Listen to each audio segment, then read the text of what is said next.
My dear learners, my dear colleagues, my dear teachers, my dear friends and viewers, Assalamu alaikum. You are all welcome to my class in Chittagong Online School. Today, I am going to take a class on English second paper for the student of class 9 and 10. গত ক্লাসে আমরা right forms of ভার্বের উপর একটা class নিয়েছিলাম। প্রথম পর্বের ক্লাসে আমরা রাইট ফর্মস অফ ভার্বের ফর্মগুলো নিয়ে আলোচনা করেছি। সেদিন আমরা ভার্বের 6টি ফর্ম শিখেছিলাম। So dear learners, today we will learn how to use verb in the passage or in the text. এখানে দেখো, বোর্ডের দিকে লক্ষ্য করো। সেদিন আমরা ভার্বের 6টি ফর্ম লিখেছি, কিন্তু আমি আজকে এখানে V0 সহ 1 2 3 4 5টি ফর্ম এখানে নিয়ে এসেছি। আর বাকি যে ফর্ম 5 and 6 সেটা এখানে নিয়ে আসি নাই। কেন নিয়ে আসিনি একটু পরে সেটা তোমরা বুঝতে পারবে। দেখো, এখানে আমি নিয়ে এসেছি V0/V1। আমরা যখন করব পরীক্ষায় তোমাদেরকে একটা প্যাসেজ দেওয়া থাকবে, আর সেই প্যাসেজের মধ্যে কিছু গ্যাপ দেওয়া থাকবে, and you have to fill in the gap with appropriate verb with right forms of verb. So এই প্যাসেজটা যখন দেওয়া থাকবে, আমরা প্যাসেজে যে ভার্বগুলির রূপ ইউজ করব, আমাদেরকে সেদিন টোটাল 0 সহ যদি আমরা হিসাব করি তাহলে আমাদের হয় কয়টা? 7টা। কিন্তু আমাদেরকে আমরা অ্যাভেলেবল যে ইউজটা করব সেটা হচ্ছে এই 5টা। আমরা এখন 0 আর 1 কে একটা বক্স করে ফেলেছি, কারণ 0টা শুধু বেস ফর্ম মিন করে, তোমরা শিখেছো। আর V1টা হচ্ছে কি? V1টা হচ্ছে ভার্বের প্রেজেন্ট ফর্ম, যেটা হচ্ছে তোমরা এক্সাম্পলে শিখেছো। যদি আমরা বলি শুধু ডু, এটা হচ্ছে বেস ফর্ম। আর হচ্ছে আমরা যদি বলি ডু অবলিক ডাজ, এটাকে আমরা বলবো V1। আচ্ছা, এখন হচ্ছে এই 4টা ভার্ব নিয়ে আমাদের আজকের কাজ। আমরা যখন প্যাসেজ করব, সে প্যাসেজটা 2টি সেন্সে দেওয়া থাকবে। একটা হচ্ছে প্রেজেন্ট আর একটা হচ্ছে ফার্স্ট। অর্থাৎ হয়তো টেক্সটটা থাকবে প্রেজেন্টে অথবা ফার্স্টে। প্রথমে আমরা টেক্সটটাকে ভালোভাবে পড়ে নেব। টেক্সটটাকে পড়ে নিয়ে আমরা বুঝে নেব ঘটনাটা কি কোনো সাধারণ ঘটনা, কিংবা চিরন্তন সত্য, বা কোনো প্রবাদ প্রবচন, কিংবা কোনো ন্যাচারাল ঘটনার যদি প্রকাশ হয়ে থাকে, বা সাধারণ নিয়মে যে ঘটনাটা ঘটে থাকে, বা সাধারণ কোনো ঘটনা। আবারও বলছি, সেটা হচ্ছে কি প্রেজেন্ট ফর্ম। তার মানে V1 ফর্মে আমরা চলে যাব। তখন আমরা কোন ফর্মে চলে যাব? তখন আমরা থাকব এই ফর্মটার মধ্যে। এই ফর্মটার মধ্যে আমরা থাকব। দেখো, এই ফর্মটা আমরা ইউজ করব। এখন আসো, আবার যদি কোনো অতীতের ঘটনা কিংবা কাহিনী বা কোনো গল্প এরকম যদি কোনো টেক্সট থাকে, তখন আমরা কি ইউজ করব? V2। মানে আমরা প্রথমে বুঝে নেব যে এই টেক্সটটা আছে কিসে? ফার্স্ট ফর্মে। সেই ক্ষেত্রে আমরা ইউজ করব V2 ফর্মটা। এখন আসো, আমরা কখন V3 কখন V4 ইউজ করব? আমরা সেন্টেন্সে সেদিন আলোচনা করেছি আমরা V3, V4, V5 and V6 use করব। আর যা নন ফাইনাইট ভার্ব, সেন্টেন্সের দ্বিতীয় ভার্বের অবস্থানে চলে আসবে V3 and V4। আবার তোমাদেরকে এটাও বলেছি যে V3 and V4ও কিন্তু ফাইনাইট ভার্ব হিসেবে কাজ করবে। But when the sentence is passive voice, when the sentence is continuous tense, then it will be V3 and V4. Four form. যাই হোক, এখনো যদি ক্লিয়ার কনসেপ্টটা না আসে তার আগে আমরা সেখানে চলে যাই। আসো, এখানে আমরা প্রথমে একটু চিনতে হবে এটা যে যদি টেক্সটটা প্রেজেন্ট হয়, অর্থাৎ এই প্যাসেজটা যদি প্রেজেন্ট ফর্মে হয়, তাহলে আমরা প্রথমে যেটা খেয়াল করতে হবে, if the subject is singular, subject কি হয় সিঙ্গুলার, তাহলে আমাদেরকে অবশ্য ভার্বটা কি হবে, ভার্ব হবে সিঙ্গুলার। তাহলে সিঙ্গুলার ভার্বের ক্ষেত্রে তোমরা জানো টু বি ভার্বের সিঙ্গুলার ফর্ম হচ্ছে কি এম, ইজ। আর এম এর ব্যাপারটা আমরা সকলে জানি, এমটা শুধুমাত্র বসে আই এর সাথে। আচ্ছা, এবার আসো ইজ কার সাথে বসে। আচ্ছা, এক্ষেত্রে দেখো এখানে আমরা টু বি ভার্বের কথা বলেছি সিঙ্গুলার ফর্মে। যদি বলি টু হ্যাভ ভার্ব, সিঙ্গুলার ফর্মে ভার্ব রয়েছে হ্যাজ। প্লুরাল ফর্মে আমি যাচ্ছি না, আমি এখন টোটালি তোমাদের সিঙ্গুলার ফর্মে আছি। এইবার হচ্ছে যে যদি হয় এটা অ্যাকশন ভার্ব, তখন প্রেজেন্ট টেন্সে এটার গঠনটা কেমন থাকে, এটার গঠনটা থাকে সিঙ্গুলার ফর্মে ভার্বের শেষে এস অথবা ইএস। তাহলে সাবজেক্ট যদি সিঙ্গুলার হয় তাহলে দেখো প্রেজেন্ট ফর্মে ইজ, এটা প্রেজেন্ট টেন্সের বেলায় আমি চলে আসছি। এখানে যদি ফার্স্ট টেন্স হিসেবে পড়ি তাহলে ইজটা হয়ে যায় কি ওয়াজ, আর ফার্স্ট ফর্মে হ্যাজটা হয়ে যায় কি হ্যাড। এটা তো ডাজ ডিড হবে।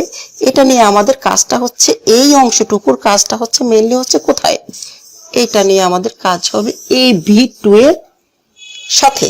তাহলে আমরা আসছি যে প্রেজেন্ট ফর্ম যদি হয়, সাবজেক্ট যদি সিঙ্গুলার হয়, তাহলে সিঙ্গুলার ফর্মটা আসলে ভার্বের রূপটা কেমন আমরা এখন সেটাই দেখব। আর যদি সাবজেক্টটা প্লুরাল হয় তাহলে কিন্তু ভার্বের শেষে এস বা ইএস এর দরকার নেই, সেটা হচ্ছে ভার্বের যেটা বেস ফর্ম আমরা বলি, অর্থাৎ V1 ওইটাকে বলি, যেটা হবে কি ডু। একটা এক্সাম্পল দিয়ে দেখলাম। আচ্ছা, আসো এবার আমরা আসলে ভুল করে থাকি, যেটা আমরা সিঙ্গুলার সাবজেক্টটাকে আইডেন্টিফাই করতে গিয়ে একটু ঝামেলায় পড়ে যায়, আসলে সাবজেক্টটা সিঙ্গুলার নাকি প্লুরাল। তাহলে চলো আমরা প্রথমে সিঙ্গুলার সাবজেক্ট অ্যাকচুয়ালি কোনগুলো হয়, সিঙ্গুলার সাবজেক্টগুলো একটু এক নজরে তালিকাটা দেখে নেই। তাহলে প্রিয় শিক্ষার্থীরা লক্ষ্য করো, এই যে এখানে আমি লিখেছি যে সাবজেক্ট যদি থার্ড পারসন সিঙ্গুলার হয়, আমরা যে এস বা ইএস যোগ করব সেটা কোন ক্ষেত্রে যোগ করব, সাবজেক্ট যদি থার্ড পারসন সিঙ্গুলার হয়। তাহলে আগে আমাদেরকে চিন্তা হবে থার্ড পারসন সিঙ্গুলার সাবজেক্ট আসলে কোনগুলো। আমি সংক্ষেপে তোমাদের জন্য জাস্ট সহজে লিস্টটা তৈরি করেছি এবং আরেকটু শুধু বুঝিয়ে দিব, যেটা হচ্ছে নাউন ফ্রেজ থেকে কিভাবে আমরা সিঙ্গুলার অর প্লুরাল সাবজেক্টটাকে আইডেন্টিফাই করব। আচ্ছা, এবার দেখো থার্ড পারসন সিঙ্গুলার সাবজেক্ট যেগুলো হয়ে থাকে, he, she, it, one, everyone, somebody, someone, everybody, no one, none, anyone, anybody, anyone, each of, one of, everything, nothing, every plus noun. every এর সাথে যেই নাউনটা বলবে সেই নাউনটা কিন্তু কি সিঙ্গুলার থাকে, প্লুরাল না। তারপরে লক্ষ্য করো many, uncountable noun, abstract noun, distance, money, time, or যে কোনো ব্যক্তি বা বস্তুর নাম। এই হচ্ছে আমাদের exactly singular subject third person. আমাদের সমস্যাটা পড়তে হয় থার্ড পারসন সিঙ্গুলার নাম্বার সাবজেক্টটাকে আইডেন্টিফাই করতে। এখন আর একটু রয়ে গিয়েছে যে আরো সিঙ্গুলার পারসনটাকে যখন একটা নাউন ফ্রেজ থাকে, সেই নাউন ফ্রেজটা থেকে আমরা কিভাবে আইডেন্টিফাই করব, সেটা আইডেন্টিফাই করার জন্য আমরা একটু শর্ট টেকনিকে যাব, সমস্যা নেই।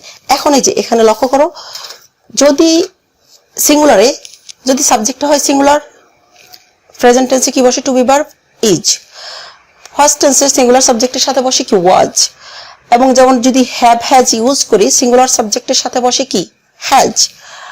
এবার আসো action verb, third person singular যদি হয় প্রেজেন্ট টেন্সে ভার্বের শেষে এস বা ইয়েস, এটা হচ্ছে অনলি প্রেজেন্ট টেন্সের ক্ষেত্রে আমরা বলছি প্রেজেন্টটা যদি প্যাসেজটা যদি প্রেজেন্ট টেন্স হয়। আর দেখো এখানে আমি সংক্ষেপে any is the name of someone, যে কোনো কারো একটা নাম আছে এনি, তো এনিটাকে যদি ধরে নেই my friend name is any, তাহলে দেখো এনির পুনরূপটা যদি আমরা নিয়ে নেই এতে এনিথিং, এনিওয়ান, এনিবডি, সংক্ষেপে স্মরণ রাখলাম যে এগুলি সব কি singular subject. Then come N, nothing, nobody, no one, none, that means এনে যে কয়েকটা আমরা সাবজেক্ট পাচ্ছি এরা হচ্ছে কি সাবজেক্ট সিঙ্গুলার। দেন কাম ই, ইতে যদি চিন্তা করি everything, everybody, everyone, okay, and every এর সাথে যা যুক্ত থাকবে সবগুলো হচ্ছে কি সিঙ্গুলার সাবজেক্ট। তাহলে আমরা সংক্ষেপে এনিটাকে মনে রাখতে পারি। আচ্ছা তাহলে দেখো আরেকটা যেটা আমরা সমস্যা পড়ে থাকি, সাপোজ এখানে আমি একটা সেন্টেন্স লিখলাম the student of T Barrett school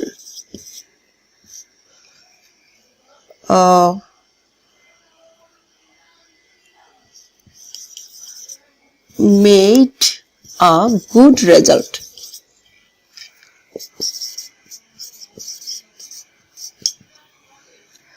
এখানে আমি ফার্স্ট টেন্সে যদিও সেন্টেন্সটা করেছি, জাস্ট ফার্স্ট টেন্সে করতে চাই না, যাকে কেটে দিব।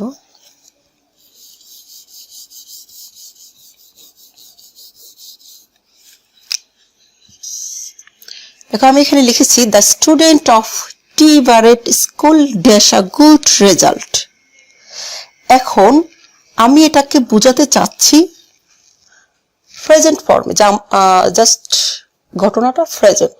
টিপি স্কুলের ছাত্ররা ভালো রেজাল্ট করে। এখন টিপি স্কুলের ছাত্ররা ভালো রেজাল্ট করে, এখানে আমি একটা ভার্ব ইউজ করতে চাচ্ছি মেক। মেক ভার্বটাকে ইউজ করব, but at first we have to find out is the subject is singular or plural, because if the subject is singular we have to add s or es with verb. That's why at first let's know, আমরা জানি আগে সাবজেক্টটা singular নাকি plural. এই যে পুরো একটা subject এখানে রয়েছে, লক্ষ্য করো the student of T Barrett School, এই পুরোটা একটা কি নাউন ফ্রেজ। আমরা যদি দেখি সাবজেক্টটা হচ্ছে নাউন ফ্রেজ, তাহলে প্রিপজিশনের আগের যে অংশটা, নট পরে, প্রিপজিশনের আগের অংশটা হবে কি সাবজেক্ট। সেখানে আমরা লক্ষ্য করব এই সাবজেক্টটা কি সিঙ্গুলার নাকি প্লুরাল।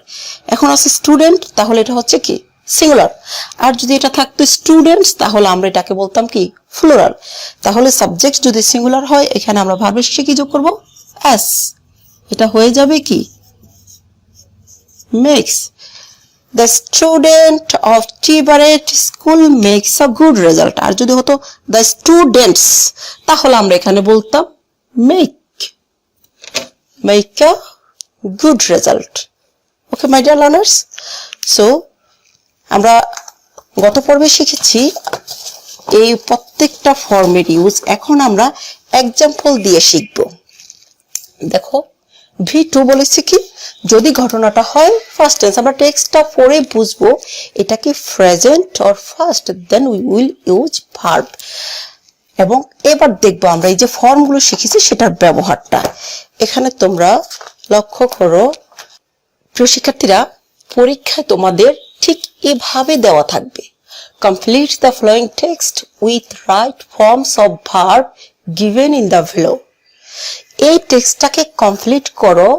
এখানে বক্সের মধ্যে যে ভার্বগুলো আছে সেই ভার্বগুলোর সঠিক রূপ দিয়ে, এখানে বক্সে দেখো 10টি ভার্ব রয়েছে, এই ভার্বগুলোর সঠিক রূপে আমরা এখানে ইউজ করব। এটা ইউজ করতে গিয়ে তোমরা জানো এটা অ্যান্সার টু দ্য কোশ্চেন হচ্ছে কত 4। তাহলে আমরা পরীক্ষায় ঠিক যেভাবে অ্যান্সারটা করি, আমার যে 4 নং অ্যান্সারটা আমি করব, কখনো আমরা এ বি করে এইভাবে ভার্টিক্যালি আনসারটা করব না, খাতায় আমরা এভাবে লিখবো না, আমরা লিখবো এটাকে বলে হরিজন্টালি। ঠিক আমরা লিখবো, লক্ষ্য করো, A B C D E F G H I, আমরা লিখবো জে, হরিজন্টালি টু পার্ট করে। তাহলে এবার আসো, এই একটা টেক্সটের মধ্যে আমরা এখানে যে 4টা ভার্বের ফর্ম নিয়ে এসেছি, টেক্সটটা পড়ে দেখব এই 4টা ভার্বের ফর্মে কিন্তু এই টেক্সটটা আমি নিয়ে এসেছি, যেন একটা টেক্সট পড়ে তোমরা ভালোভাবে বুঝতে পারো। প্রথমে আমরা ভার্বগুলোর অর্থটা জেনে নেই। ট্রাস্ট অর্থ হচ্ছে কি, বিশ্বাস করা। টেল বলা। কাল্টিভেট অর্থ হচ্ছে চাষ করা, কিন্তু আমার এই টেক্সটে এখানে আমি চর্চা করা অর্থে ইউজ করব। কাল্টিভেট অর্থ চাষ করা, কাল্টিভেট অর্থ চর্চা বা অনুশীলন করা। কাম আসা, মেক তৈরি করা, স্পোজ উন্মোচন করা। Be am is are was were আমরা বি ভার্ব থেকে ইউজ করি। বি অর্থ হচ্ছে কি, হওয়া। ট্রাস্ট বিশ্বাস করা, অ্যাচিভ অর্জন করা, গেইন অর্জন করা। এখানে ট্রাস্ট ভার্বটা 2বার দেওয়া হয়েছে, সো আমরা টেক্সটে 2বার করে ইউজ করব। এবং এখানে আমরা আরেকটা দেখতে পাচ্ছি, অ্যাচিভ অর্থ অর্জন করা, গেইন অর্থ অর্জন করা, জাস্ট সিমিলার ওয়ার্ড। এখন দেখো, এই যে এখানে একটা টেক্সট আছে, 10টা গ্যাপ রয়েছে। আমরা প্রথমে টেক্সটটাকে পড়ে বুঝবো টেক্সটের এক্সপ্রেশনটা কি প্রেজেন্ট টেন্স নাকি ফার্স্ট টেন্স। তাহলে প্রথমে আমরা আইডিয়াটা নিয়ে নেব, দেন ইউজ করব। Truthfulness dash one of the greatest virtues. Truthfulness অর্থ সত্যবাদিতা। তো সত্যবাদিতা একটা মহৎ গুণ। এই যে এটা তো হচ্ছে চিরন্তন সত্য একটা কথা। অবশ্যই এই সেন্টেন্স, এই টেক্সটটা কোন টেন্সে হবে, তোমরা অবশ্যই বলবে এটা হচ্ছে প্রেজেন্ট হবে। এবার দেখো, এই যে ট্রুথফুলনেস সাবজেক্টটা হচ্ছে কি, এটা একটা অ্যাবস্ট্রাক্ট নাউন। তাহলে অ্যাবস্ট্রাক্ট নাউনের টাকে আমরা সিঙ্গুলার হিসেবে আইডেন্টিফাই করেছি। তো সাবজেক্টটা যদি সিঙ্গুলার হয়, আমরা ভার্ব ইউজ করব কি, সিঙ্গুলার ভার্ব। তাহলে দেখো, truthfulness dash one of the greatest virtues. এখানে আমরা পাচ্ছি কি, ট্রুথফুলনেসটা হলো এই গুণ। যদি আমরা যদি ভার্বকে, সেন্টেন্সকে কোশ্চেন করি, is there any verb in the sentence? If the answer is no, then we will use am, is, are. If the answer is yes, we will use action verb. Okay? তাহলে এখানে আমরা দেখতে পাচ্ছি এটাতে কোনো verb নেই। সত্যবাদিতা একটা মহৎ গুণ, এখানে কি ভার্ব আসছে, নেই। তাহলে আমরা ভার্ব ইউজ করবো এখানে কি, বি ভার্ব। ট্রুথফুল সিঙ্গুলার হতে এখানে আমরা ইউজ করব কি, singular verb, is. Okay, then next, which dash a man really great. তাহলে দেখো এখানে হুইচ কাকে মিন করেছে, এখানে ট্রুথফুলনেসকে। তাহলে হুইচটা এখন কি সাবজেক্ট, সিঙ্গুলার। তাহলে সিঙ্গুলারের সাথে ভার্ব বসবে singular. Dash a man really great, একটা মানুষকে সত্যিকার অর্থে গ্রেট তৈরি করে। এখানে আমরা কি তৈরি করার অর্থে ইউজ করব, অবশ্যই মেক। তাহলে সাবজেক্ট সিঙ্গুলার হওয়াতে এটা কি হবে, এবার কি যোগ করতে হবে, অ্যাস অথবা ইয়েস। আমরা সাবজেক্ট সিঙ্গুলার থাকাতে এখানে ইউজ করলাম কি, makes. Then come a man dash by others.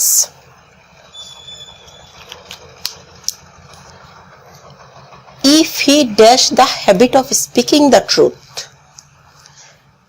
এই সেন্সটাকে দেখো, a man is dash by others. আমরা শিখেছিলাম যে প্রিপজিশনের পূর্বে যদি গ্যাপ থাকে, সেটাকে আমরা অবশ্যই প্যাসিভ সেন্সে করতে হবে। একজন মানুষ অন্যের দ্বারা সম্মানিত হয়, তার মানে সে নিজেকে সম্মান করছে না, অন্যরা তাকে সম্মান করবে। আচ্ছা দেখো, আমরা যদি এটাকে পজিটিভে বলি, আ ম্যান ইজ ট্রাস্টেড, যেহেতু আমরা প্যাসিভ ভয়েসে বলেছি।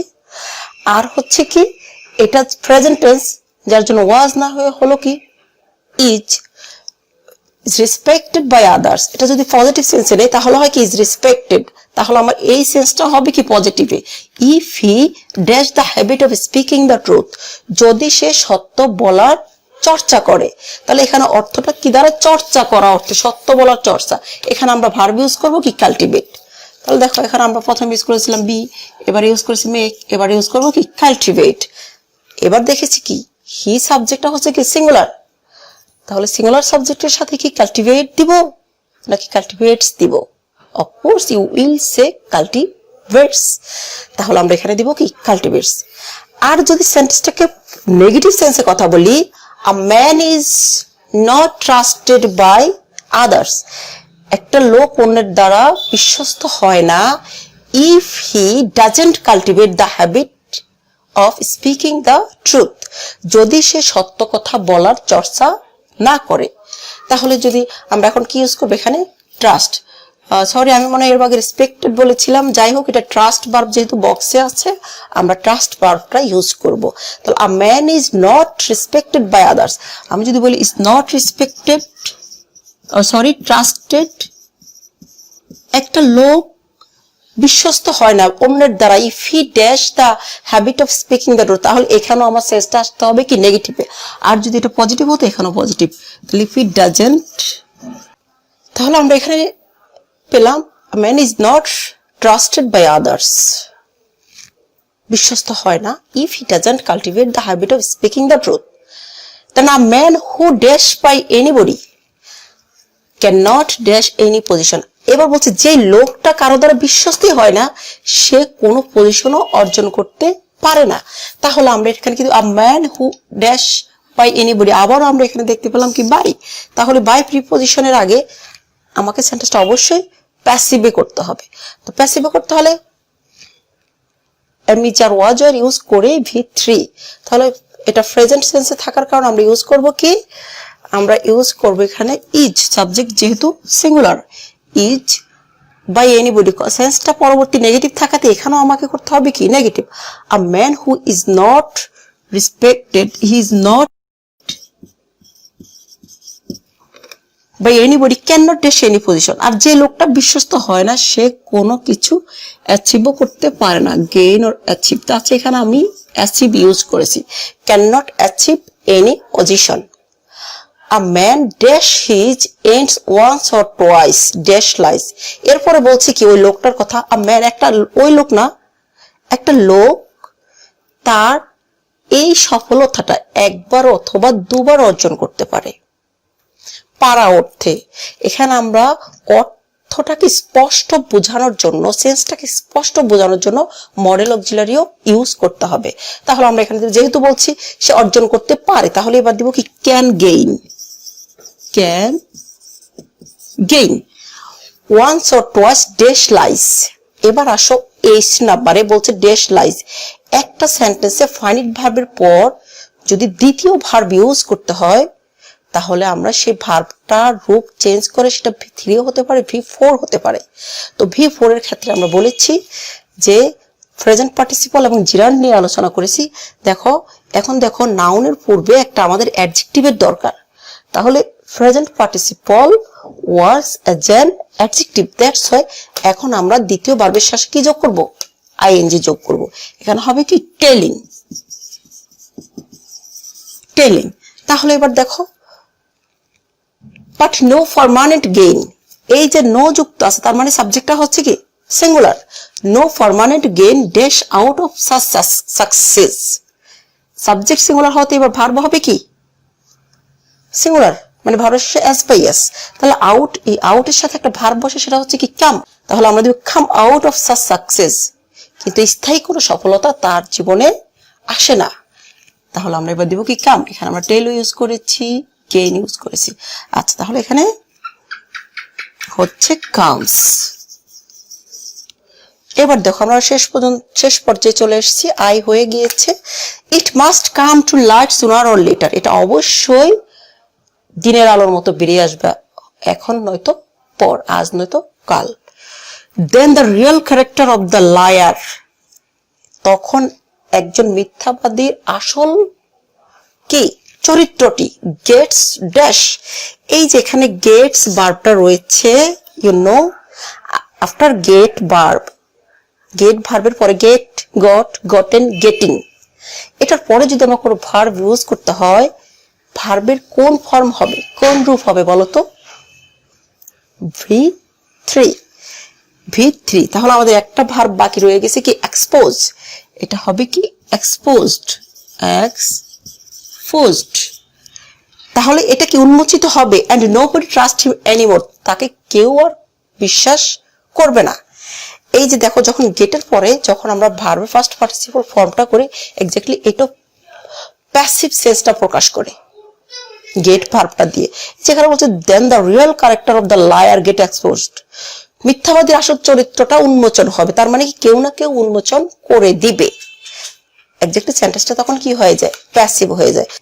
আচ্ছা দেখো, তাহলে আজকের এই টেক্সটটা থেকে আশা রাখি তোমরা বুঝতে পেরেছো যে আমরা ভার্বের ফর্মগুলো কিভাবে ইউজ করব। দেখো এখানে আমরা পেয়েছি যে ভার্বের 4টা ফর্ম, এখানে 4টা যদি বলি 5টা জিরো দিয়ে, তাহলে আমরা দেখি এখানে লক্ষ্য করে দেখি যে V0 ভার্বটা ইউজ হয়েছে, V1 ভার্বটা ইউজ হয়েছে, V3 ভার্বটা ইউজ হয়েছে, V4 ভার্বটা ইউজ হয়েছে। শুধুমাত্র এখানে V2 ভার্বটা ইউজ হয়নি, যেহেতু এই প্যাসেজটা ছিল প্রেজেন্টে।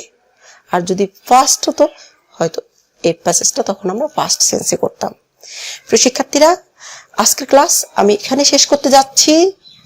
এই ক্লাসটি তোমরা ভালোভাবে বুঝতে পেরেছো কিনা, কিংবা তোমাদের কোনো প্রশ্ন আছে কিনা, তাহলে তোমরা প্লিজ কমেন্ট বক্সে আমাকে প্রশ্ন করবে এবং জানিয়ে দিবে। আমি তোমাদের কমেন্টগুলি চেক করব, চেক করে প্রয়োজনে আমি রাইট ফর্মস অফ ভার্বের উপরে দ্বিতীয় আরেকটা ক্লাস নেব। আর যদি তোমাদের এই প্যাসেজটা ক্লিয়ার হয়, just right forms of verb, যদিও এই একটা দুইটা ক্লাসে একেবারে যে ক্লিয়ার হবে তা না, আরো একটা ক্লাস করতে পারলে ভালো হবে, কিন্তু সেটা হচ্ছে তোমাদের ডিমান্ডের উপরে আমি ক্লাসটা নেব। তো প্রিয় শিক্ষার্থীরা, প্রত্যাশা করব তোমাদের রেসপন্স, তোমরা কে কতটুকু আজকের ক্লাসে শিখেছো এবং আমরা আজকের ক্লাসটা কতটুকু বুঝেছি। দেন আমি পরবর্তীতে তোমাদের সাথে আবার চলে আসবো একটি ক্লাস নিতে। তোমরা সবাই ভালো থেকো, তোমরা সবাই সুস্থ থেকো। আল্লাহ হাফেজ।